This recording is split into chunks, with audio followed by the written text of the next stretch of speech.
नमस्कार। देशोन्नति के इस स्पेशल सेगमेंट पथ प्रदर्शक समाज के नायक में मैं ऐश्वर्या शिंदे आपका स्वागत करती हूँ। इस खास शो में हम जो व्यक्ति जीरो से हीरो तक गए हैं, जिनकी ये संघर्ष की जर्नी रही है, उन्हें हम इस एपिसोड में बुलाते हैं और उनसे उनके संघर्ष के बारे में जानते हैं। आज हमारे स्टूडियो में बहुत बड़ी शख्सियत मौजूद है, बच्चन सिंह राणा जी। नमस्कार सर। नमस्कार। ये अखिल भारतीय क्षत्रिय महासभा के नेशनल कोऑर्डिनेटर है। ये सामाजिक कार्य में भी कार्यरत है। आज हम उनसे उनकी स्टोरी के बारे में जानेंगे। तो सर, हम शुरुआत करते हैं, आपके कार्य के बारे में तो हम जानेंगे, लेकिन शुरुआत करते हैं आपके बचपन की स्टोरी से, आपके फैमिली बैकग्राउंड से। जी, हम बताइए आपके बचपन के बारे में। बचपन सबसे पहले मैं आपके जो ये ऑर्गेनाइजेशन है देशोन्नति, उसके जो आपके चेयरमैन या चीफ डायरेक्टर, तो उनका मैं धन्यवाद देता हूं कि वो पिछले 30 वर्ष लगभग इस समाज में काम कर रहे हैं। और अभी सुना है कि आपने पॉडकास्ट वगैरह भी 1-2 साल से शुरू किया हुआ है, तो इसके लिए भी आपकी बहुत बहुत प्रगति हो पूरे देश में। मैं शुभकामनाओं के साथ शुरू करता हूं। अब आपने मेरा जो करिए यहाँ आने का मकसद, मेरा अपना एक बिज़नेस के पॉइंट ऑफ व्यू से आज नागपुर आया था।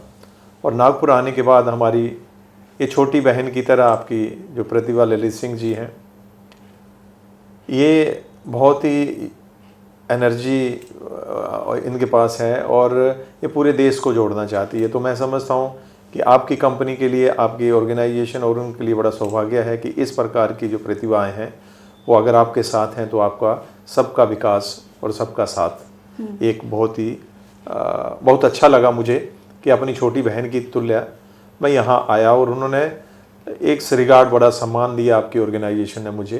तो मैं बहुत बहुत धन्यवाद करता हूँ। मैं एक बड़ा छोटा सा इंसान हूँ, पर फिर भी आपने यहाँ बड़ा इंसान बना दिया मुझे, उसके लिए फिर धन्यवाद। मेरा जो बचपन का कैरियर, मैं एक गांव से, हिमाचल प्रदेश का गांव है और उस गांव का नाम दृढ़ गांव है और पालमपुर के पास लगभग 25 किलोमीटर दूरी पर स्थित है। एक रिमोट गांव हुआ करता था। तो वहाँ से मैंने अपनी जो मेरी स्कूली एजुकेशन 10वीं तक वहाँ से पूरी करी मैंने। मेरे पिताजी एक आर्मी से रिटायर्ड थे, तो वो दिल्ली में थे, तो उन्होंने मुझे दिल्ली बुलाया। 11th और 12th मैंने दिल्ली से करी। उसके बाद मैंने एग्ज़ाम्स देना शुरू कर दिए, कॉलेज और एग्ज़ाम्स साथ में। और कॉलेज साथ जाते हुए एग्ज़ाम एयरफोर्स और नेवी, मुझे इंटरेस्ट था कि मैं आर्मड फोर्सेस में जाऊं। फिर मैं नेवी, इंडियन नेवल सर्विसेज में मैंने ज्वाइन किया। वहाँ पर मैंने कुल मिलाकर 12 + 3 = 4 15 साल के करीब मैंने कंप्लीट किए। और वहाँ पर भी मैंने अलग अलग जगह, अलग अलग ओहदों पर काम किया। बहुत एक्सपीरियंस मुझे वहाँ से भी मिला। उसके बाद मैंने तुरंत, एक मौका होता है हमारे पास, या तो आगे बढ़ना है, आपको फौज में कंटिन्यू करना है, या उसके लिए आपको हायर एजुकेशन एग्ज़ाम्स दिए। फिर उसके बाद हमने सोचा कि अभी ऐसा है कि यहाँ काफ़ी सर्विस हो गई और उसके बाद मैं कुछ अपना करना चाह रहा था कि समाज में जाऊँ, वहाँ काम करूँ। तो एक ऑर्गेनाइजेशन में, जहाँ तक डिसिप्लिन जो हमारी फैमिली से आ रहा था वो तो था ही, हमारे पिताजी आर्मी के थे, वो ही मेरे खून में था। पर वहाँ जाकर मुझे ऐसा लगा कि इससे भी बेटर अगर इंडिविजुअल कुछ करना है तो अपने आप को कहाँ जाएं, जहाँ प्लेटफॉर्म ढूंढें कि सोशल समाज सेवा भी हो, देश सेवा तो ठीक है। तो वहाँ से मैंने फैसला लिया और वॉलंटियर रिटायरमेंट के लिए मैंने पेपर पुटअप कर दिए और बड़ी मुश्किल से मेरा उन्होंने सेंक्शन कर दिया, मेरे हायर अथॉरिटीज़ ने।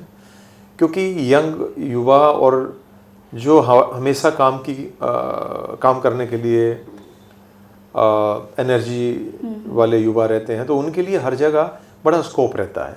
तो वहाँ भी बहुत अच्छा स्कोप था।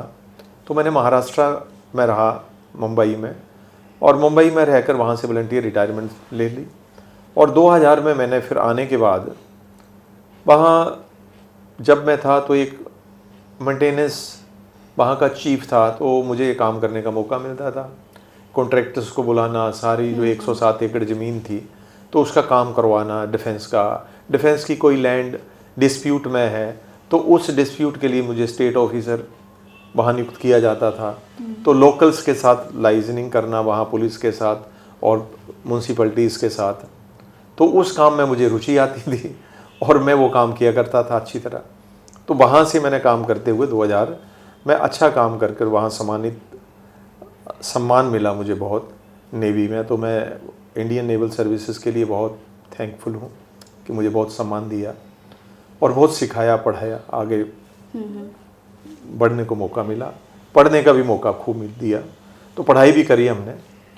तो जो पढ़ाई हमने वहाँ करी उसको ना देखते हुए मैंने जो सिविल में देखा कि मैं एग्जीक्यूटिव साइड से हूँ। तो एग्जीक्यूटिव साइड से हम लोग क्या कर सकते हैं अपने में, जैसे सिक्योरिटीज़ के लिए फौजियों को टैग किया जाता है कि basically you are fit for the security purposes.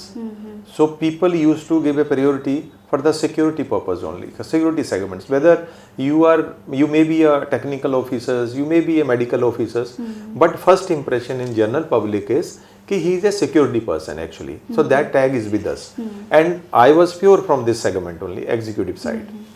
Though electronic warfare or communication was my anyway the trade base basically, but people they don't recognize, they simply say कि भाई ये डिफेंस का आदमी है, इस सिक्योरिटी में ही इज़ वेरी फिट। तो मैंने कहा इस टैग को, और मुझे लास्ट जो मौका मिला वहाँ काम करने का, तो अनफॉर्चुनेटली वो सब ये जनरल सिक्योरिटीज मेंटेनेंस और ये वो डील करने का 1.5-2 साल मौका मिला। और उससे फिर मेरा थोड़ा सा इंक्लाइनेशन इस वेलफेयर की तरफ आया। मैंने वहाँ से 2000 में महाराष्ट्र में थाने से वहाँ मैंने पूरे महाराष्ट्र का लाइसेंस निकलवाया। सिक्योरिटी का सारा private security agency regulation act के तहत 2005 में जब अंतुले चीफ मिनिस्टर थे महाराष्ट्र के, तो उन्होंने यहाँ जो हमारी लेबर इन द सेंस जो गार्डिंग सिक्योरिटी गार्ड्स है, तो वो कहते थे कि यहाँ जो बाहर से लोग आते हैं या हमारे जो कॉन्ट्रैक्टर्स हैं, यहाँ के जो लोकल्स हैं, वो सब इनका शोषण करते हैं। तो मैंने देखा कि ये बहुत अच्छा प्लेटफॉर्म है, वहाँ वेलफेयर के लिए आप फाइट कर सकते हो बाहर जाकर। तो मैंने इस चीज़ को एक चैलेंज लेकर मैंने कहा भाई ये तो लेबर के लिए फ़ाइट करना, लोगों को रोज़गार देना और ये वेलफेयर मिनिमम बेसिस है, तो यहाँ फिर फाइट किया जाए, तो इसी को शुरू किया जाए। तो मैंने वो सिक्योरिटी सर्विसेज शुरू करी और वहाँ से करते करते पूरे देश में पैन इंडिया हमने काम लोगों ने ट्रस्ट करना मुझ पर शुरू किया और धीरे धीरे ऑर्गेनाइजेशंस ने मुझे काम देना शुरू कर दिया पूरे देश में। इसके साथ में हमारी पत्नी, जब मैं रिटायर हो रहा था तो हमारी पत्नी वो डॉक्टर हैं, तो डॉक्टर हैं तो MBBS थी, तो उनको पढ़ाई का मौका नहीं मिल रहा था। मेरी ट्रांसफ़र हो रही थी 2-3 साल से, तो बॉम्बे में आकर उन्हें मौका मिल गया। तो बॉम्बे में उन्होंने MBBS से MS किया, MS से उन्होंने MD किया, MD से फिर उन्होंने DM किया, फिर DM से उन्होंने आगे जो फेलोशिप्स DNB होती हैं आगे मास्टर उसमें specialisation, basically she is interventional cardiologist. तो वो उन्होंने काफ़ी डिग्रियां करी, उनको पढ़ाई का खूब मौका मिला, तो लगभग 45 साल तक वो पढ़ती रहीं, कुछ ना कुछ कंप्लीट करती रहीं। तो अब वो एक कंप्लीट डॉक्टर सीज इंटरवेंशनल सीनियर कार्डियोलॉजिस्ट हैं सर गंगाराम हॉस्पिटल के साथ। और मेरी बेटी भी MD वॉर्ड ग्रेस, उन्होंने लोकमान्य तिलक मेडिकल कॉलेज मुंबई से MBBS किया और उसके बाद MD उनको आगरा सरोजनी नायडू मेडिकल कॉलेज में MD मिली, पूरे ऑल इंडिया बेस पर काम किया, सीट मिली उनको। तो ये मेरी फैमिली का अभी तक का इस संघर्ष के साथ सब लोग अपना अपना काम करते हुए तीनों एक जगह पहुँचे। लेकिन सर अभी कैसे हम देखते हैं कि देश में युवा जो लोग हैं वो बहुत पढ़ाई करके उन्हें फिर गवर्नमेंट जॉब मिलती है या फिर कुछ लोगों को नहीं भी मिल पाती, और आपको इतना सम्मानित जॉब था नेवी में, तो आपने वो छोड़ दिया क्योंकि आपको खुद का कुछ काम करना था। लेकिन उसके पीछे का मोटिवेशन आपको कहाँ से मिला? उसका पीछे का मोटिवेशन एक्चुअली एक तो बहुत फ्रीक्वेंट ट्रांसफ़र होने लगी थी, जो मैं अपनी अंदर की बात बता रहा हूँ, बहुत फ्रीक्वेंट ट्रांसफ़र होने लगी थी और उसमें मेरी पत्नी का भी पढ़ाई सफ़र कर रही थी। और दूसरा वहाँ पर मैं ये देख रहा था कि जो हमारे कॉन्ट्रैक्टर काम कर रहे थे मेरे, जब मैं एक मेंटेनेंस चीफ का मुझे पोर्टफोलियो मिला वहाँ पर, तो मैं पूरा देखता था और मुझे वो लड़ते हुए दिखाई देते थे आपस में कि लेबर का पेमेंट नहीं हुआ, मैंने यहाँ से मिनिमम वेजेस दिया और उन्होंने दिया नहीं।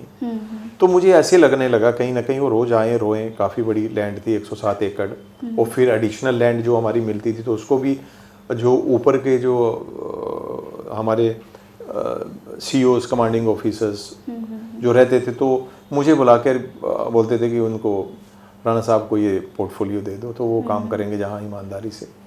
तो मैं करता था, तो जो भी था काम करता था। तो वहाँ से मुझे मोटिवेशन मिला कि नहीं यार, ये इस तरह के भी काम है जहाँ पर एक बहुत बड़े प्लेटफॉर्म के साथ साथ में आप समाज के साथ मुझे आगे बढ़ने की बहुत इच्छा थी एक्चुअली, इंडिविजुअल कुछ करूँ। अब वहाँ पर एक चैनलाइज है, एक प्रोटोकॉल है, एक डिसिप्लिन है। आप वहाँ पर भी ऊपर वाले की ब्लेसिंग से, मेरे माँ बाप की ब्लेसिंग से वहाँ भी मैं काफ़ी ऊपर जा सकता था, मुझे ऐसा लगता है। तो काम करते हुए जाते ही हैं सब, तो मैं भी जा सकता था।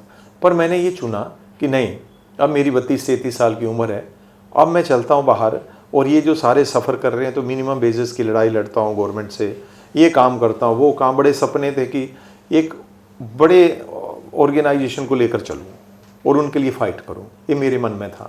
तो इसके लिए वहाँ तो पॉसिबल नहीं था। अब पॉसिबल जो था तो मैंने सोचा कि, और वहाँ एक आपने बड़ा अच्छा क्वेश्चन पूछा मोटिवेशन का। एक वहाँ पर मेजर मिश्रा, वो कॉन्ट्रैक्टर के एक चीफ सिक्योरिटी ऑफिसर थे, तो जिन्होंने मुझसे कॉन्ट्रैक्ट लिया था। तो उन्होंने एक दिन मुझे मोटिवेट किया कि सर आपने जो ये काम हमें दिया है इसको आप ही डील करते हो। उल्लासनगर में जो लोकल जितने भी वहाँ के बैड एलिमेंट्स हैं, जो ये 17 एकड़ ज़मीन हमें मिली थी और डिस्प्यूट में थी, तो जितने भी बैड एलिमेंट्स थे तो मैं फ्रंट से डील करता था सबको। DCP, डिप्टी कमिश्नर पुलिस, फिर वहाँ बाई दंडे थे, फिर वहाँ पर एक म्यूनसिपल कमिश्नर मिस्टर ढाकरे थे। तो इन सब से मैं डील कर, और फिर कमिश्नर वहाँ के उस टाइम एडिशनल कमिश्नर काले थे, BM काले थे। तो इन सब से मैं मिलकर वो काम करता था। तो उन्होंने काम करते करते देखा, बोलते सर मैं एक बहुत सीनियर ऑफिसर हूँ, आपके बाप की उम्र का हूँ, और आप बच्चे की तरह मुझे, बट जो मुझे काम करना चाहिए था, मेरे कॉन्ट्रैक्टर को काम करना चाहिए था, वो आप हमारे लिए कर देते हो। तो मैं आपसे ये उम्मीद करता हूँ कि आई रियली फील कि why don't you start your own setup.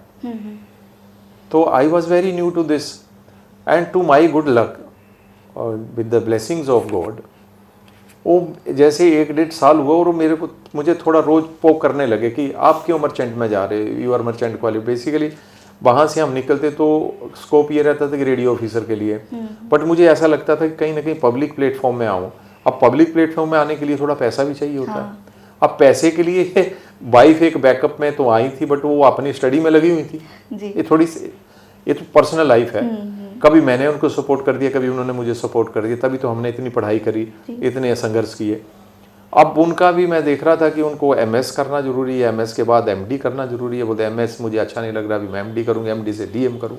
तो इस तरह का उनका सपना रहा पढ़ाई का बहुत बड़ा, और चैलेंज था ये भी। हाँ, अब फिर मैंने सोचा, मैंने कहा अभी मैं भी इसी लाइन में चलूँगा तो दोनों एक लाइन में चलेंगे तो फिर घर कैसे चलेगा।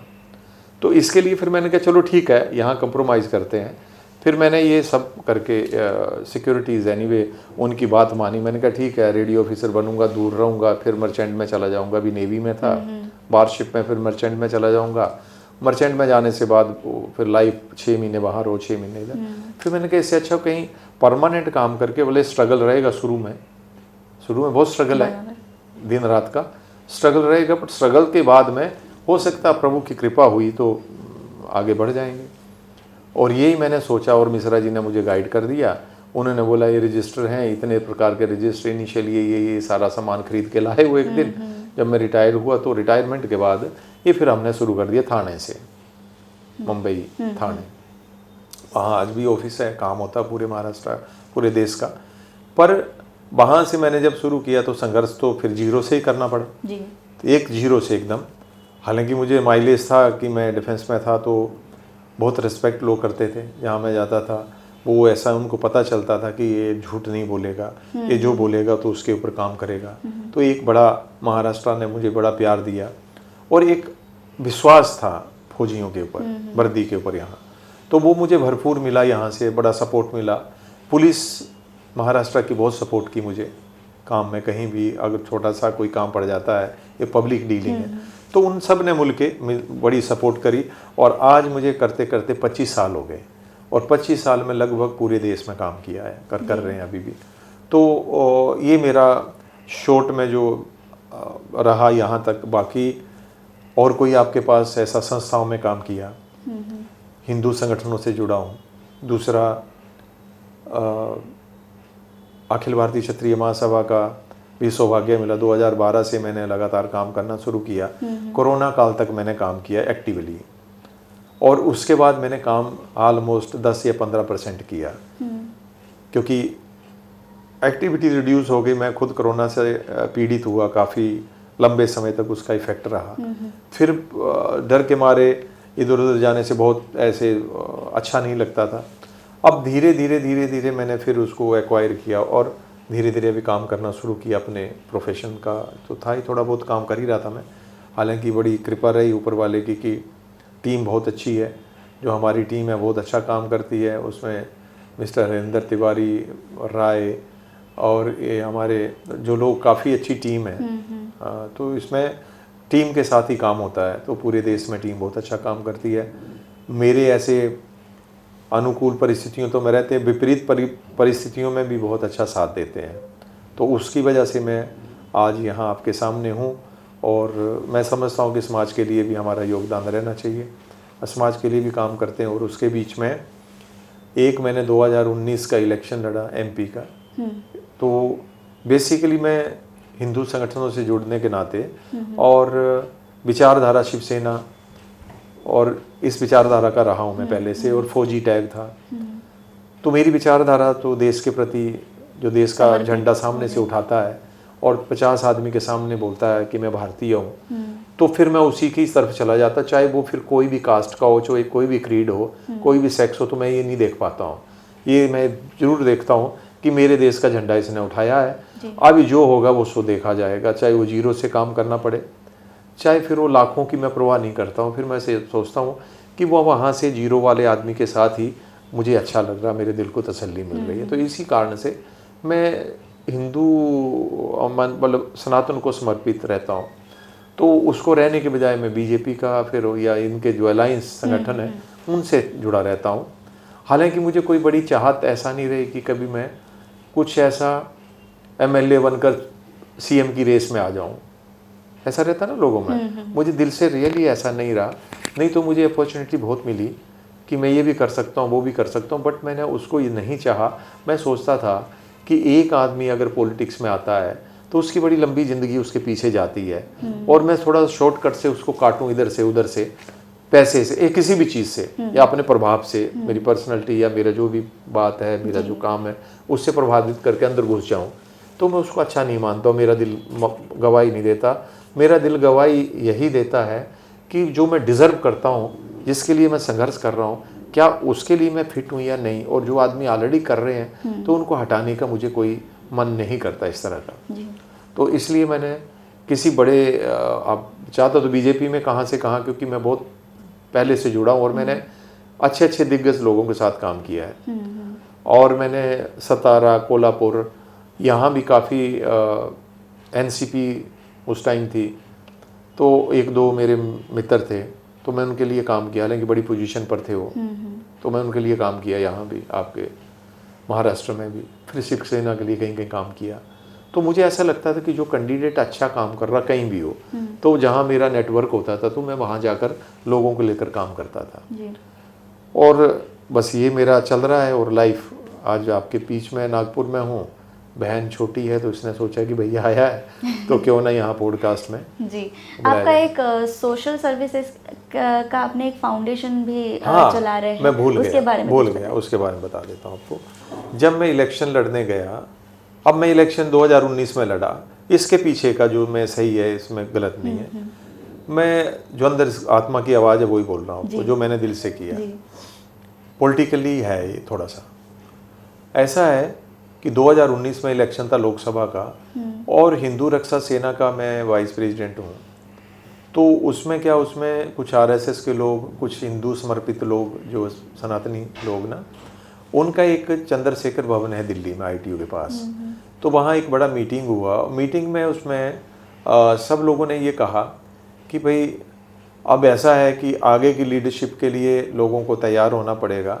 अब बीजेपी समर्पित है तो बीजेपी में भी जगह नहीं मिल रही थी लोगों को, क्योंकि जिस पार्टी का नाम होता है और मोदी लहर थी तो वहाँ लोगों को जगह नहीं मिल रही। तो उसमें काफ़ी लोग एस्पायर्ड हो रहे थे कि हम लोग भी कहीं से इंडिपेंडेंट जीत कर आएँ, कहीं से कुछ भी करके जीत कर आएँ, अपना झंडा डंडा बुलंद करें।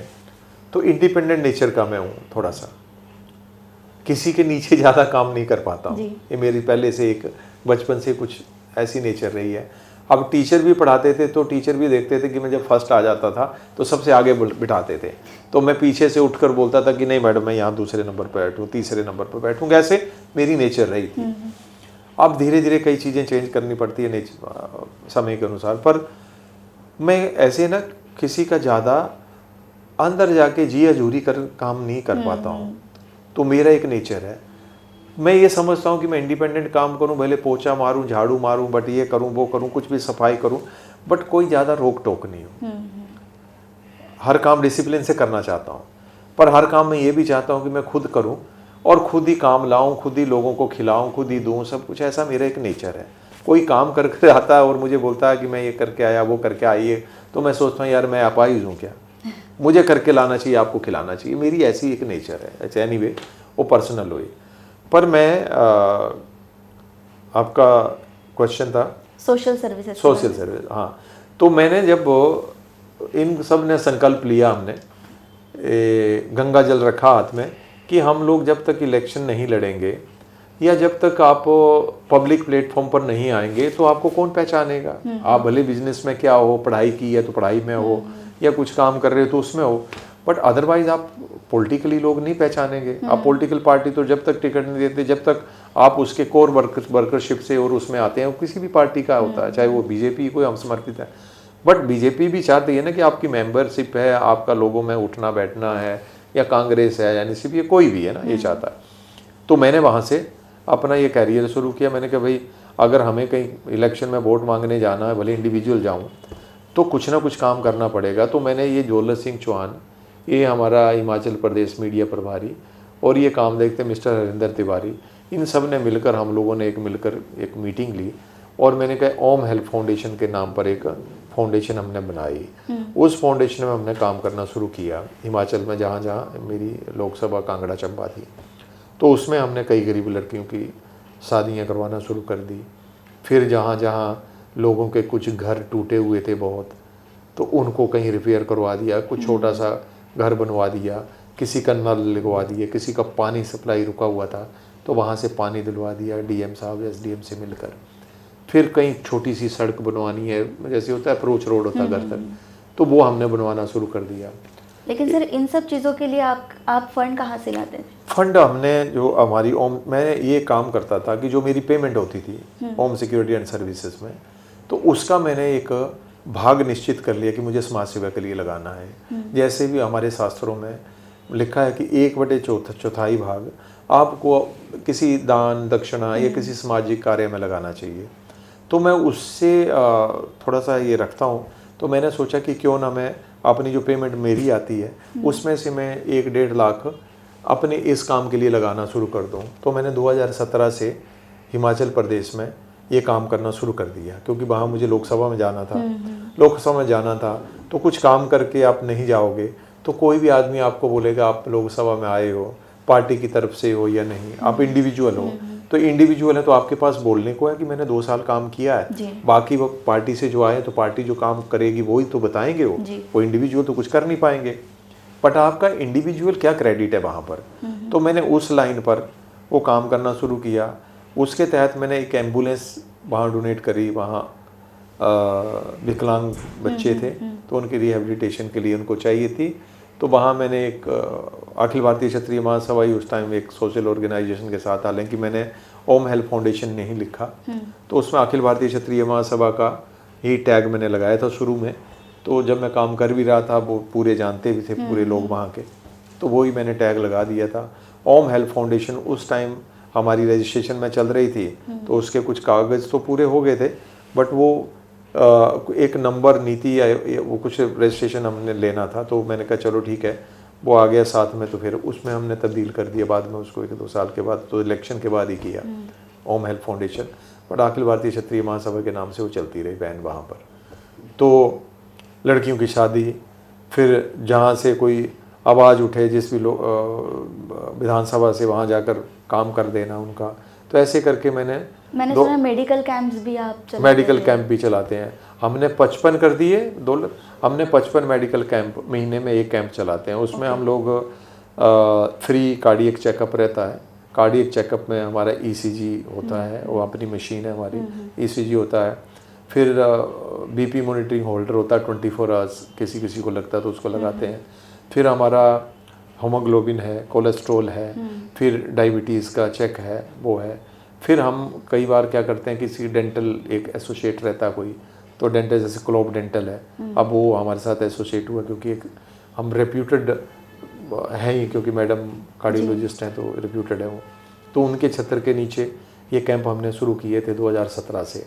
तो अब ये महीने में एक कैंप होता है, तो हमने 55 कैंप कर दिए। तो 55 कैंप, महीने का एक कैंप आप ऐड करते जाओ। उसके साथ में हमारा नशे के विरुद्ध भी अभियान रहता है, क्योंकि उसके लिए हम स्कूल्स में जाकर मैं भी लेक्चर देता हूँ कई बार मैडम जो मेडिकल लेक्चर देती हैं। फिर हम ये बहुत कुछ इस तरह का जो छोटी छोटी चीज़ें वो करते रहते हैं समाज के लिए। तो ये मेन है, मेडिकल कैंप है, तो एक कैंप हम करते हैं कहीं भी।